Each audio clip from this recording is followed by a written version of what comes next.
Good evening, you're watching News Mongolian World. I'm your host, Anur Kambatar. And for top stories, decisions from the irregular cabinet sessions.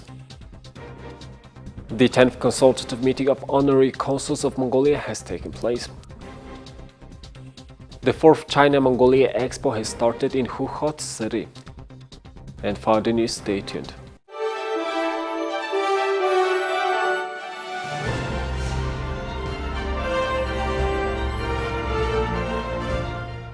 In its regular session on Wednesday, the Mongolian cabinet made significant decisions aimed at bolstering the nation's judicial system and enhancing the efficiency. The highlight of the session was the approval of a new policy document outlining the development of the country's judicial power.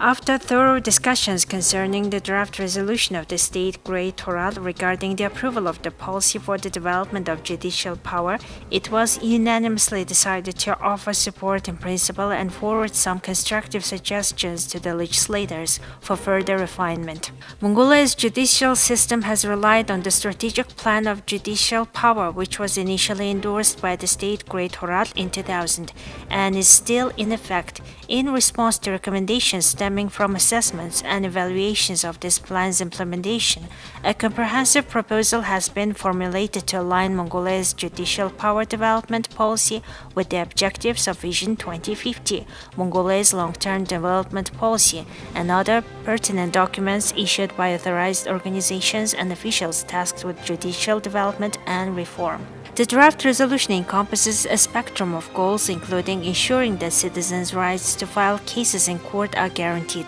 These will enhance the transparency and openness of court operations while preserving the independence of judges and the courts.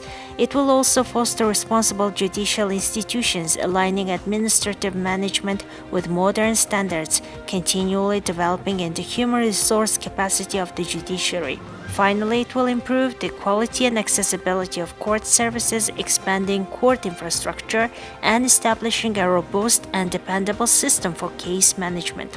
In addition to these decisions, the cabinet also made changes in key positions within the government. On his own request, Bolt was relieved of his duties and Sukhbart Tumurbatar was appointed as the new head of the National Police Agency. Colonel Sukhbart, who has been serving as the head of the Criminal Police Department since 2020, is expected to bring his expertise to the forefront in his new role. Furthermore, the cabinet engaged in discussions regarding the potential opening of the Embassy of Mongolia in Tashkent, the capital of the Republic of Uzbekistan. It was decided to consult with the relevant Standing Committee of Parliament to assess the feasibility and implications of such diplomatic mission. These developments signify Mongolia's commitment to strengthening its judicial system and ensuring its alignment with the nation's long-term development goals and international standards. The approved policy document is anticipated to pave the way for transformative changes within the judicial sector, ultimately benefiting both the citizens and the country's broader legal landscape. The 10th consultative meeting of honorary consuls of Mongolia took place in Lombat city over the past 2 days. Representatives from 33 countries gathered to strengthen international ties, promote economic cooperation, and discuss key issues affecting Mongolia and its global partners. Currently, Mongolia is represented by 75 honorary consuls in 49 countries across the globe. These dedicated diplomats play a vital role in safeguarding the interests of Mongolian citizens, fostering foreign relations, attracting foreign investment, boosting tourism and promoting Mongolia's image on the global stage. As of today, more than 70 Mongolian consuls are living and working in 49 countries around the world. Honorary consuls usually work in countries where Mongolia does not have a diplomatic mission. These people perform many important tasks, such as protecting the interests of Mongolian citizens in their country, developing bilateral relations, promoting tourism, attracting investment and tourists, and promoting Mongolia in their own country. The meeting of honorary consuls has been organized by the Ministry of Foreign Affairs since 1998. This meeting is the 10th meeting, and 46 honorary consuls from 33 countries are participating in this 10th meeting. The main purpose of this meeting is to inform our honorary consuls about the economic and social conditions of Mongolia, get acquainted with activity reports, listen to feedback, and give work instructions. On the first day of the meeting, honorary consuls explored Mongolia's rich history and heritage during their visit to the Genghis Khan National Museum. They also engaged in a business meeting hosted by the Business Council of Mongolia, where they learned about investment opportunities in the country. The second day featured a series of engaging sessions, including discussions on the new recovery policy of the government of Mongolia. Prominent figures, including vice ministers for economy and development and environment and tourism, shared insights into Mongolia's economic policies and environmental initiatives. I'm happy that we'll be here today. I think it's a very, very successful event, gathering more than 40 honorary consuls that came from all over the world. With regards to the relationship, the bilateral relations between Israel and Mongolia, I think we don't have any better relationship. We have an amazing relationship for many, many years. We have exchange of information, exchange of culture. Hopefully we're going to bring new technologies to Mongolia. We started way before. We brought all the agri-tech technology came here, drip irrigation system, greenhouses, smart tech, and I'm sure that we're going to... How has it changed? Wow, it's amazing. Mongolia, I visited Mongolia more than 20 years ago. I saw the changes in my own eyes. I am your ambassador outside in the world, saying how much the progress is amazing. And we're going to keep it going, and we're going to make Mongolia strong, independent, democratic democracy. I am Dr. Sen Gangadharan, Honorary Consul of Mongolia in India. And I have been at the consul for the last 8 years. And we are so happy that the relationship between India and Mongolia has gone in a big way. And 2 years before, when our Prime Minister, Mrs. Narendra Modi from India, who came to Mongolia, had a very good relationship with our Prime Minister and President, and detailed relations have been done. And I'm happy that our cooperation will go a long way. Honorary consuls from Israel, India, Saudi Arabia, Iran and Peru shared their unique experiences in strengthening diplomatic ties between Mongolia and their respective nations. The event also facilitated meetings between honorary consuls and the Directorate of the Supervising Departments of the Ministry of Foreign Affairs, fostering a deeper understanding of Mongolia's diplomatic operations. The meeting concluded on a high note with a reception hosted by Minister of Foreign Affairs Mrs. Battsek-Batmuch. This event allowed for further networking and collaboration opportunities among the honorary consuls. Yes, well, thank you very much for this invitation. I'm Dr. Hisham Al-Amoudi, Honorary Consul of Mongolia in Saudi Arabia. This event is a great event, to see from different countries, our honorary consular, to get experience from them, to see how business works, between Mongolia and their countries, and this was a great opportunity. It was supposed to happen 2 years ago, but during COVID, the pandemic, we couldn't join here. So I'm glad that we had a meeting here and finally meet my colleagues here. Well, the Saudi-Mongolian relationship is getting bigger and stronger. In March, Her Excellency, she came and visited Saudi Arabia. Also, our prince, he came here 2 days ago to meet Mr. President. So if that shows that we are interested in knowing Mongolia and doing business with Mongolia. Saudi Arabia, it's a strong, country to start business in, and to take the Mongolian product in Saudi Arabia and vice versa, so it's a win-win situation for both of us, for Mongolian and Saudi Arabia. It's always good to come to Mongolia, first of all, and it's good to see fellow councillors here. Very good introduction by the Minister of Foreign Affairs this morning. Really appreciate the opportunity to hear from different departments on different issues affecting Mongolia, whether it's trade, whether it's dealing with foreign affairs.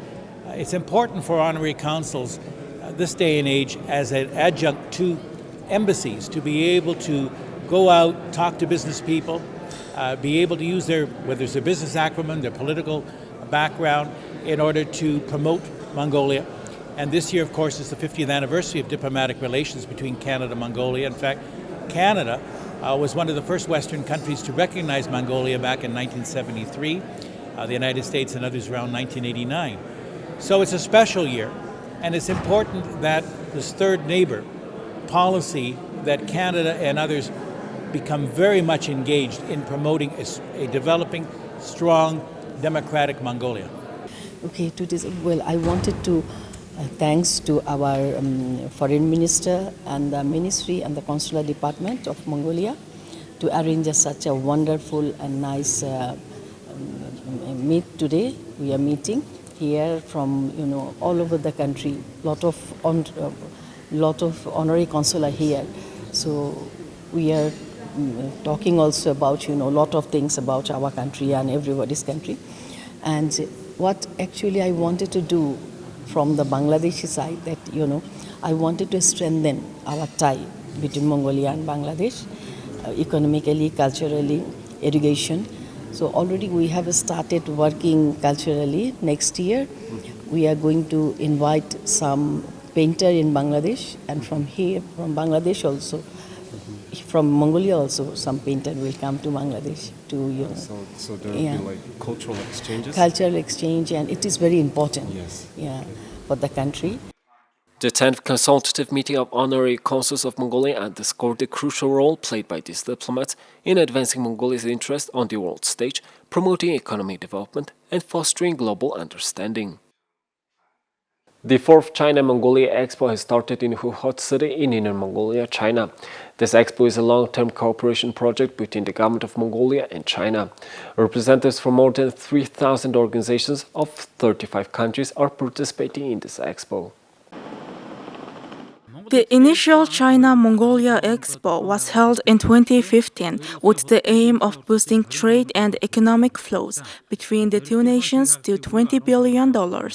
By 2021, half of the target, $10 billion in flow, had been reached. It is anticipated that by 2027, the target will be entirely achieved. Our existing international trade will significantly grow if the construction of railways like the Hohhot Railway, the Shiwei-Hurun Railway, the Han Railway, as well as the West-East vertical railways are finished. According to projections, this amount might reach between 40 to 50 billion US dollars by 2030, providing the way to significantly boost exports and commercial activities.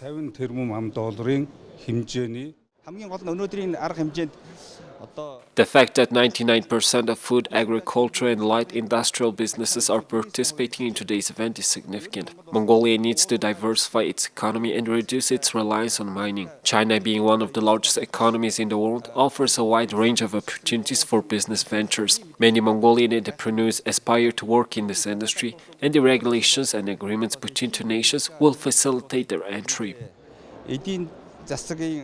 A total of 35 countries have been represented by traders at this expo. Among them, 500 enterprises and sections of national producers from Mongolia are showcasing their products and services. Эртний Монгол Хийц, the name of our nation's clothing manufacturer, showcases our traditional Mongolian clothes, including men's and women's clothing, as well as shoes at this expo. For our products, we have put in place a program for measuring the source of the raw materials of animal origin all the way to the final products in Mongolia. This expo serves as a trade and economic conference, forum, exhibition, and cultural exchange. Covering a total area of 92,000 square meters, it provides manufacturers with ample space to showcase their products. The expo will continue until this Sunday. Thank you for staying with us. Now let's take a look at the currency exchange rates provided by Mongol Bank.